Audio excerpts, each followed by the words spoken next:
Hello friends, welcome to our channel Academia Unlimited. In today's video, I present before you an obituary dedicated to one of the most iconic and legendary professors of our nation, Professor Sunil Kumar. Professor Sunil Kumar used to teach medieval Indian history and medieval world history in the University of Delhi.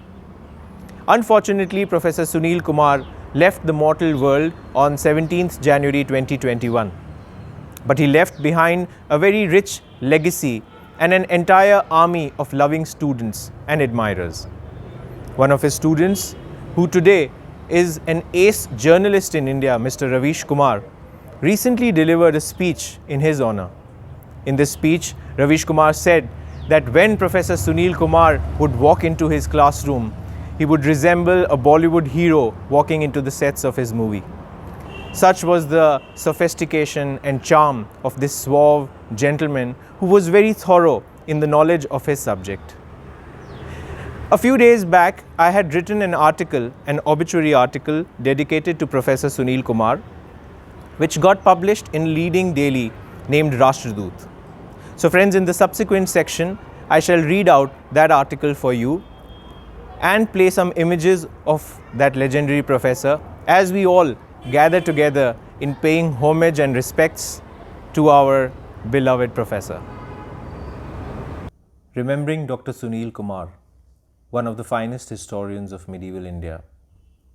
Sunil Kumar, Professor of Medieval History in the Department of History, University of Delhi, passed away on January 17, 2021. It is indeed sad to write an obituary article in honor of Professor Sunil Kumar, for the simple reason that he left us too soon. Professor Kumar was such an impressive and imposing personality that despite his physical absence, the aura and impact of his persona can still be felt and would continue to be felt for a long time. The year was 2002 and I had just gained admission into the prestigious St. Stephen's College, Delhi, and was gradually adopting to the mesmerizing world of the Stephania. The much sought after and talked about basketball tournaments were on their way, and the basketball court, which lay besides Mukh West, that is Mukherjee West, as one of the all-boys residential halls or hostels of the college is called, was abuzz with activity, spectators, and all the who's who of the university crowd. In such a frenzied atmosphere, one day, the college team was playing against the alumni team. A tall, lanky man with salt and pepper hair, who was playing quite well, took a time out and came straight into the verandas of Mukh West and crashed down on a reclining chair. He looked here and there to see if he could spot any facha. A first-year fresher is called a facha in DU, rhyming with the Hindi word for a kid, bacha. And that man's eyes fell upon me. In a very soft and dignified voice, he asked me to fetch some water for him. I was so engrossed in the game that without realizing the fact that I was about to commit the highly despicable act in the life of a resi, that is a hostler as it's called in St. Stephen's College, of disobeying the orders of a super senior. I winked at another friend of mine, asking him to do the honors. That friend stood up, took the water bottle from that man's hand and darted towards the water cooler. Just as I thought that all my troubles were over, the tall lanky man surprised me from behind, tapped my shoulder and said chidingly, "You must be an MA, bro." That man was none other than Professor Sunil Kumar, whom I recognized years later while attending one of his special lectures at JNU, New Delhi. Professor Sunil Kumar significantly shaped the studies and understanding of medieval history, and his books and research articles carry his unmistaken character traits and scholarly signature. His analysis and historical research is as refined, suave and subtle yet powerful as he himself was.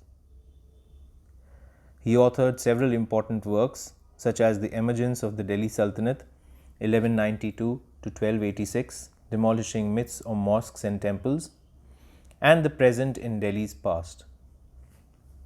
His erudition and genius made him a renowned figure globally, which can be gauged by the fact that in addition to the University of Delhi, he also taught at some of the best international institutions of higher education, such as Department of History, School of Oriental and African Studies, SOAS, University of London, Department of South and Southeast Asian Studies, University of California at Berkeley, Sorbonne University of Paris, among others.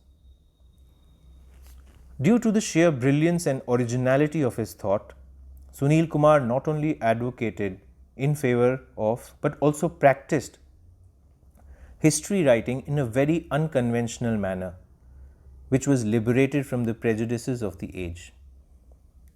He had done his PhD under the supervision of another highly acclaimed historian and Indologist, John F. Richards.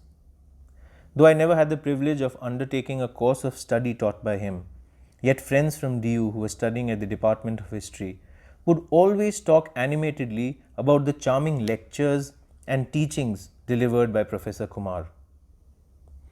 Those students were full of praise for the professor's unique blend of wit and charm during his classroom teaching, inspiring scholars to adopt out-of-the-box thinking and to develop a questioning mind. I developed a close acquaintance with Professor Sunil Kumar via the medium of his writing. His book, The Emergence of the Delhi Sultanate, is a must-read for any student who is aspiring to become a future historian. I am particularly fond of his book, The Present in Delhi's Past. While you read this book, you actually get to know the historian up and personal. One gets to know the intricate details of his mind and refined demeanor. The cover of the book is evidence enough of the fact that the author has a deep bond and connection with the wondrous city of Delhi or Delhi. The most endearing snippet into the historian's life that a reader comes across in this book is the portion where he talks about how fond he was of cycling around the old dilapidated monuments of South Delhi like the Qutub complex, Khirki, Jahanpanah, etc., along with his wife and kids. It is one of the essays in this book that the historian informs us that it would be a misnomer to call the mosque built in the Qutub complex as Quwwatul Islam Mosque. This name sprung up later due to the increasing communalization of Indian politics and society during the colonial times. This mosque was simply called the Qutub Mosque. In another essay, he has thrown invaluable light on a lesser known but highly important architectural marvel of Delhi Sultanate, a pleasure tank known as Hauz-e-Rani. In the course of the essay, it is pleasurable to read about various interesting characters fiddling around with and in turn changing the course of history, one of them being the DDA or Delhi Development Authority. In the last essay of the book, he dispels many myths and incorrect information about a very interesting village lying in the outskirts of South Delhi known as Said al-Jab. With the means of his meticulous research and use of Persian sources, he succeeded in establishing the fact that this tiny village was actually a huge pleasure garden and palace owned by one of the most powerful and influential nobles during the heydays of the Delhi Sultanate. Professor Sunil Kumar left us, but he left many indelible impressions and lessons in the minds of many dilettantes and history buffs. His personality exemplified that historians need not be boring, stiff and drab men or women.